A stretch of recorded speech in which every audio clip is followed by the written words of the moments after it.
साल 2007 और 8 के दौर में एक तरफ बाबा रामदेव अपने योग के दम पर प्रसिद्धि पा रहे थे, योग विद्या, ऋषियों की विद्या, तो दूसरी तरफ राजीव दीक्षित अपने भाषणों से लोकप्रिय होते जा रहे थे। दुनिया की जिस भाषा में रिश्तों को कहने के शब्द ना हो, वो सबसे रद्दी भाषा है। बिल्कुल ठीक। बाबा रामदेव के पास पैसा था, आस्था चैनल जैसा एक बड़ा मीडियम था, तो राजीव दीक्षित के पास मुद्दे थे। मुद्दा स्वदेशी वस्तुओं का, मुद्दा विदेशी कंपनियों के विरोध का, मुद्दा करप्शन का, मुद्दा काले धन का, मुद्दा स्विस बैंक का। बस यहीं से शुरुआत होती है भारत स्वाभिमान आंदोलन की, जो इन दोनों ने मिलकर शुरू किया। भारत स्वाभिमान का जो अभियान अपने भारत में परम पूजनीय स्वामी जी के नेतृत्व में जो शुरू हुआ है, ये अभियान भारत की दशा को और दिशा को ठीक करने वाला है। भारत स्वाभिमान आंदोलन ने जहां एक ओर बाबा रामदेव को योग के अलावा जनता को आकर्षित करने वाले मुद्दे दिए, तो वहीं राजीव दीक्षित की लोकप्रियता भी अब बाबा रामदेव से अधिक बढ़ने लगी। साल 2010 आते आते बाबा रामदेव ने भारत स्वाभिमान नाम की एक राजनीतिक पार्टी लॉन्च कर दी। राजीव दीक्षित इस पार्टी को गांव-गांव पहुंचाने के लिए भारत यात्रा पर निकल जाते हैं और इसी दौरान छत्तीसगढ़ के दुर्ग जिले में अचानक राजीव दीक्षित की तबीयत बिगड़ती है और आधी रात होते होते राजीव दीक्षित की मौत हो गई। राजीव दीक्षित की मौत को लेकर कई सवाल उठे। कुछ ने कहा कि राजीव दीक्षित बड़ी बड़ी एमएनसी कंपनियों के खिलाफ लड़ रहे थे, इसलिए किसी बड़ी कंपनी ने साजिश रचकर राजीव दीक्षित को मरवा दिया। तो वहीं कुछ लोग कहते हैं कि बाबा रामदेव से अधिक लोकप्रियता बढ़ते देखकर कुछ लोगों ने राजीव दीक्षित को ही रास्ते से हटाने के लिए साजिश रची। आखिर क्या है राजीव दीक्षित की मौत के पीछे का राज? क्यों बाबा रामदेव पर उठते हैं कई सवाल? क्या है इस पूरे मामले की असली सच्चाई? जानेंगे आज के इस एपिसोड में। स्वामी रामदेव के चेलों ने साजिश करके राजीव दीक्षित को मार दिया। अरे राजीव दीक्षित के माँ बाप जिंदा, उसका भाई जिंदा है, उसके लिए मैंने कम से कम 25 लाख उसके उपचार पर खर्च करवाए। राजीव दीक्षित जी, आप कह सकते हैं कि वो स्वामी विवेकानंद का एक रूप थे। जिस तरह से वो भारत की संस्कृति को ले जा रहे थे, उनको रहस्यमय तरीके से मौत हो गई राजीव दीक्षित जी को, कोई जाना ही नहीं। नमस्कार, मैं श्याम मीरा सिंह। राजीव दीक्षित की मौत को लेकर पहला सवाल उठता है कि अगर उनकी मौत हार्ट अटैक से ही हुई थी तो उनका पोस्टमार्टम क्यों नहीं होने दिया गया था। दूसरा सवाल उठता है कि आखिर वो कौन आदमी था जो राजीव दीक्षित के पोस्टमार्टम को नहीं होने देना चाहता था। राजीव दीक्षित के समर्थक ये भी कहते हैं कि राजीव दीक्षित की डेड बॉडी एकदम नीली पड़ी हुई थी, जो अक्सर जहर से हुई मौत के केस में होती है। कुछ ये भी कहते हैं कि राजीव दीक्षित के मुंह से कुछ अजीब सा लिक्विड भी निकल रहा था। स्वाभाविक है कि इस केस में पोस्टमार्टम एक महत्वपूर्ण सबूत होता, लेकिन पोस्टमार्टम ना होने की स्थिति में ये कहना बेहद मुश्किल है कि राजीव दीक्षित की मौत हार्ट अटैक से ही हुई या उन्हें जहर देकर मारा गया। इसलिए ऐसी स्थिति में राजीव दीक्षित के अंतिम दिन में क्या क्या हुआ, इसे डिटेल में जानना बेहद जरूरी है। बाबा रामदेव पर आरोप लगाए जाते हैं कि उन्होंने राजीव दीक्षित का पोस्टमार्टम ये कहकर नहीं होने दिया कि पोस्टमार्टम हिंदू रीतियों के खिलाफ है, यहाँ शरीर के साथ काट-छांट नहीं होती।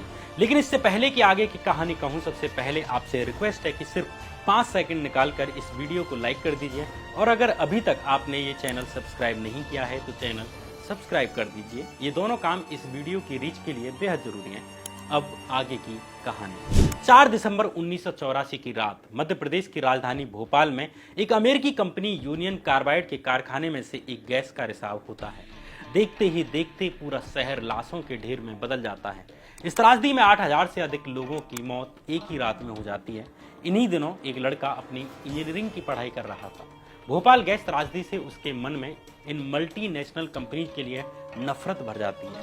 1990 आते आते इस नौजवान ने भारत में बढ़ती विदेशी कंपनियों के खिलाफ कैंपेन करना शुरू कर दिया। इस नौजवान लड़के का नाम था राजीव दीक्षित। राजीव दीक्षित का जन्म 30 नवंबर 1967 के दिन अलीगढ़ जिले की अतरौली तहसील के नाहा गांव में हुआ। इसके बाद राजीव ने इलाहाबाद के एक कॉलेज से बीटेक की पढ़ाई की। इसके 7 साल बाद यानी साल 1992 में राजीव दीक्षित ने महाराष्ट्र के वर्धा में आजादी बचाओ आंदोलन की शुरुआत कर दी। राजीव ने मल्टीनेशनल कंपनीज के खिलाफ मोर्चा खोल दिया और तर्क दिया कि लिबरलाइजेशन और ग्लोबलाइजेशन के नाम पर कैसे आज भी भारत के लोग विदेशी कंपनियों के गुलाम हैं, उनके चंगुल में हैं। आजादी बचाओ आंदोलन ने राजीव दीक्षित के समर्थकों का एक बड़ा वर्ग तैयार कर दिया। उनकी भाषणों की रिकॉर्डिंग सीडी बनकर बाजारों में बिकने लगी। साल 2004 आते आते राजीव दीक्षित एक बड़े वर्ग में लोकप्रिय हो जाते हैं। इधर बाबा रामदेव भी योग के माध्यम से लोकप्रिय होते जा रहे थे। बाबा रामदेव को किसी एक टैलेंटेड आदमी की तलाश थी जिससे वे अपना साम्राज्य योग के बाहर भी स्थापित कर सकें। उन्होंने राजीव दीक्षित का नाम और काम काफी सुना हुआ था, इसलिए वे राजीव दीक्षित से भी मिलना चाहते थे। माना जाता है कि बाबा रामदेव अपने योगा कैंप्स में राजीव दीक्षित की सीडी कमीशन पर बेचने के लिए तैयार हो गए। उन दिनों राजीव दीक्षित भी मुश्किल दौर से गुजर रहे थे। राजीव के भाई प्रदीप दीक्षित ने अपनी शादी से पहले 34 लाख का घर बनवाया था। अफवाह उड़ने लगी कि यह पैसा राजीव दीक्षित ने ही दिया है, जो आंदोलन का पैसा है। उस वक्त 34 लाख रुपए एक बड़ा अमाउंट था। यह आरोप कितना झूठा था या कितना सच्चा था ये नहीं पता, लेकिन इन अफवाहों ने राजीव दीक्षित को उनके ही आंदोलन में आइसोलेट कर दिया, अकेला कर दिया। इसी टाइम पर बाबा रामदेव और राजीव दीक्षित की मुलाकात होती है। साल 2004 से साल 2007 आते आते राजीव दीक्षित योग गुरु रामदेव के मेंटर बन जाते हैं। एक तरफ बाबा रामदेव भारतीय ट्रेडिशन के प्रतीक बन चुके थे, तो दूसरी तरफ राजीव दीक्षित विदेशी कंपनियों का विरोध करते थे और स्वदेशी कंपनियों की वकालत करते थे। राजीव के पास आर्थिक और राजनीतिक दोनों को ही लेकर नए नए विचार थे, जैसे राइट टू रिकॉल का आइडिया, यानी एक बार के लिए सांसद या विधायक बन भी जाए तो भी जनता के द्वारा उसे वापस बुलाने का अधिकार, black money, Swiss bank, Ayurveda की वकालत, इन सबको लेकर राजीव के पास तगड़े विचार थे और अच्छी खासी रिसर्च थी जो जनता को बड़ा आकर्षित करती थी। रामदेव भी राजीव दीक्षित की इस चमक का फायदा उठाने लगे और राजीव को अपने योगा कैंपों के मंच पर बैठाने लगे। राजीव के भाषण रामदेव के समर्थकों पर या उनके दर्शकों पर बिजली सा असर डालते। रामदेव जानते थे कि योग और स्वदेशी इन दोनों को मिलाने का क्या राजनीतिक असर निकलेगा। भारत में 2009 के लोकसभा चुनाव आने वाले थे। चुनावों के नजदीक आते आते रामदेव की राजनीतिक महत्वाकांक्षाएं बढ़ने लगी।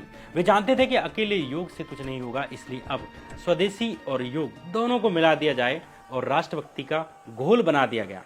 राजीव जो आजादी बचाओ आंदोलन से थोड़े अलग थलग चल रहे थे, उन्हें भी रामदेव के साम्राज्य का मंच मिल गया। रामदेव अपने मंचों पर योग करते और राजीव उनके लिए राजनीतिक पिच बनाते, आर्थिक और सामाजिक मुद्दों पर शानदार भाषण देते।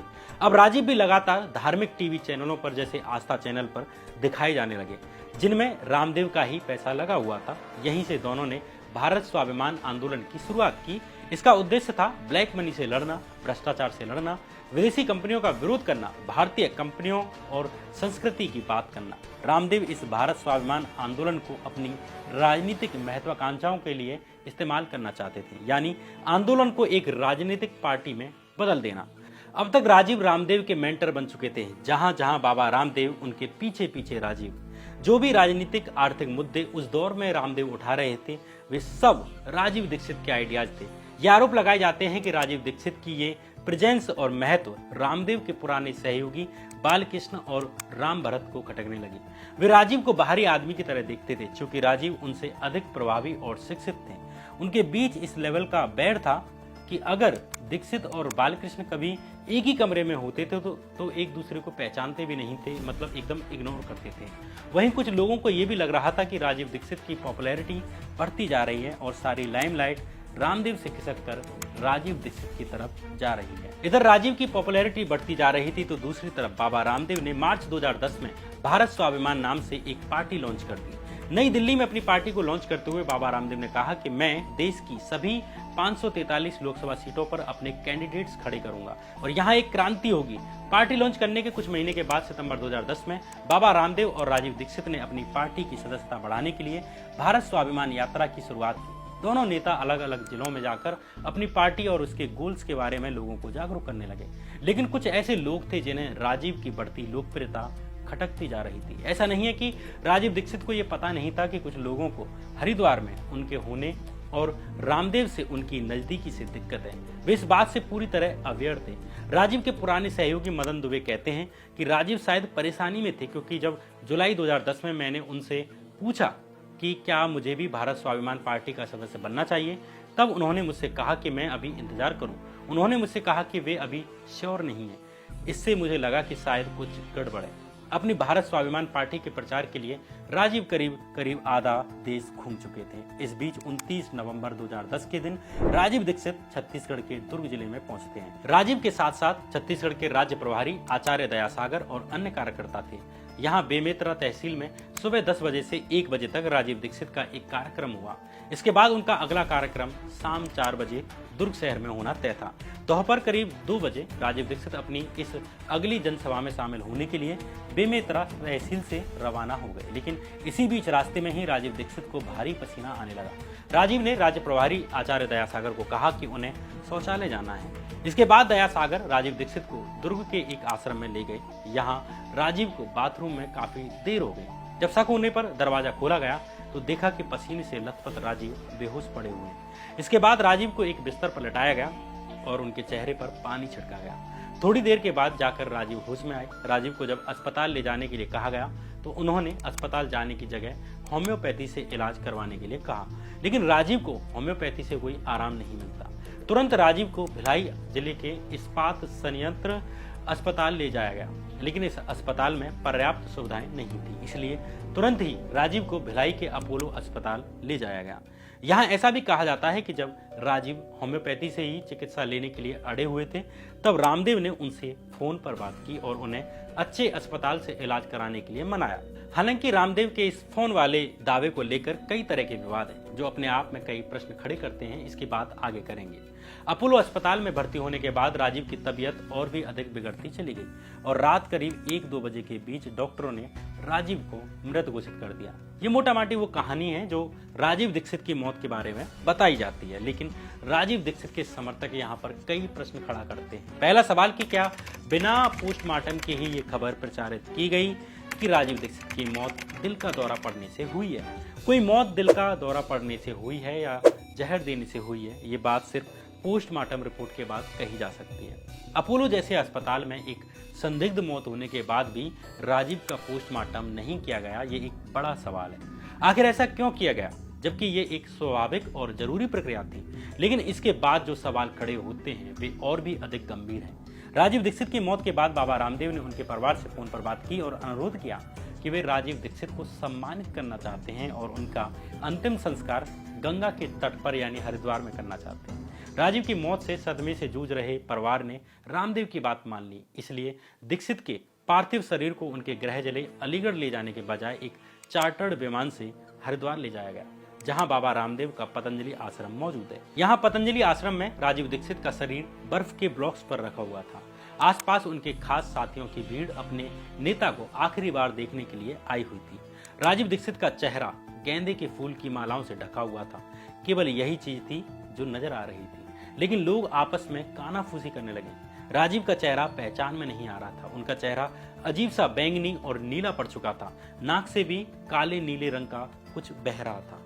यहाँ से आगे की कहानी हैरान करने वाली है, जिसे द प्रिंट वेबसाइट ने छापा है। आगे की कहानी द प्रिंट के इसी लेख से ली गई है। द प्रिंट पर छपे इस आर्टिकल के अनुसार राजीव दीक्षित के पुराने सहयोगी मदन दुबे कहते हैं कि लोग राजीव दीक्षित की अचानक हुई मौत और उनके शरीर के अजीब रंग को लेकर आपस में बातें कर रहे थे। जैसे जैसे लोग उनके शरीर को देखते जा रहे थे, वैसे वैसे कॉन्स्पिरेसी थ्योरीज बनने लगी। जल्द ही लोग पोस्टमार्टम किए जाने की मांग करने लगे।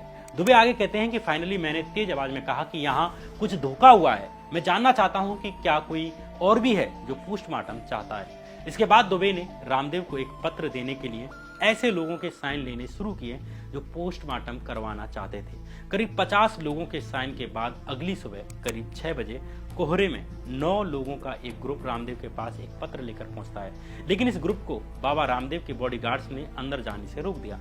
राजीव दीक्षित के सहयोगी मदन दुबे ने गार्ड से कहा, ठीक है अंदर जाइए और बाबा जी को बता दीजिए कि अगर वो हम लोगों से नहीं मिलते हैं तो हम दीक्षित के मृत शरीर का अंतिम संस्कार नहीं होने देंगे।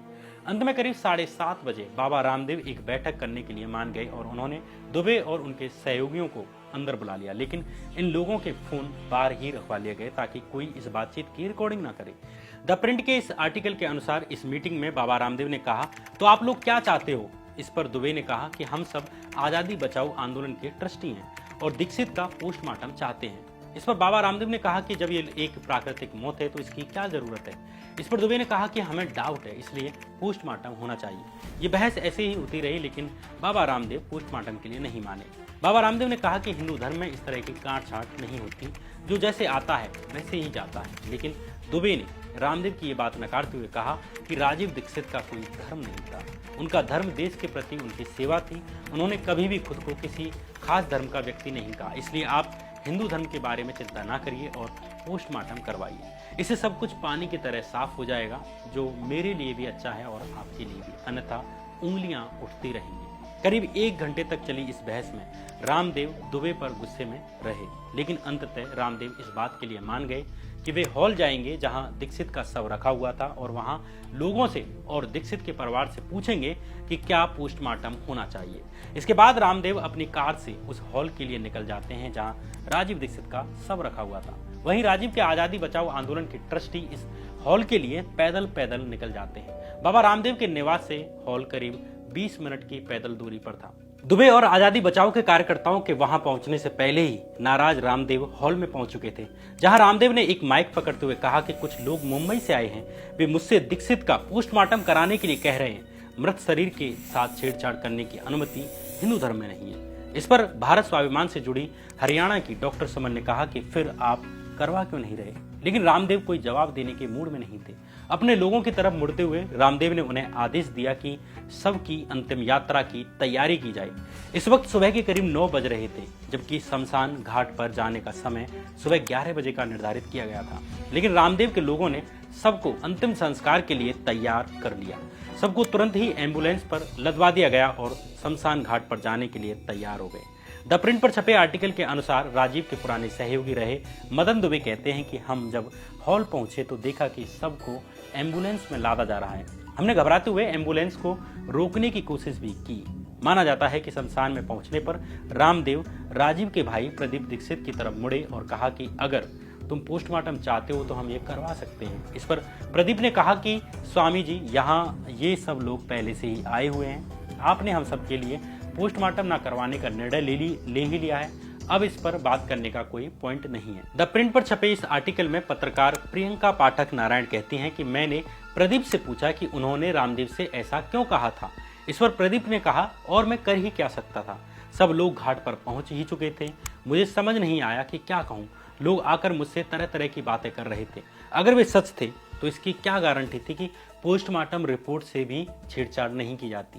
मैं उन्हें यानी रामदेव को मना करने की स्थिति में नहीं था।